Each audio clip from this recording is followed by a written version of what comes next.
বন্ধুরা, আজকে আমি করলা আর কাঁকরোল ভাজা করব। তো প্রথমে আমি কেটে নেব। এইভাবে আমি কেটে নিয়েছি। তো এবার একটু নুন আর একটু হলুদ গুঁড়ো দিয়ে একটু মেখে নেব।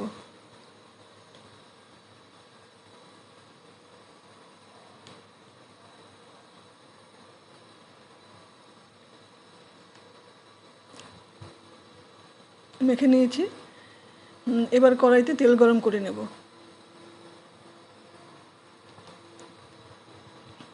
তেল গরম করে প্রথমে আমি কাঁকরোলগুলো ভেজে তুলব।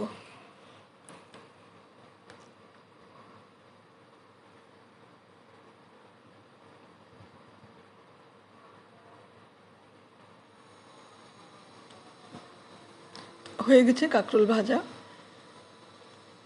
এবার আমি তুলে নেব।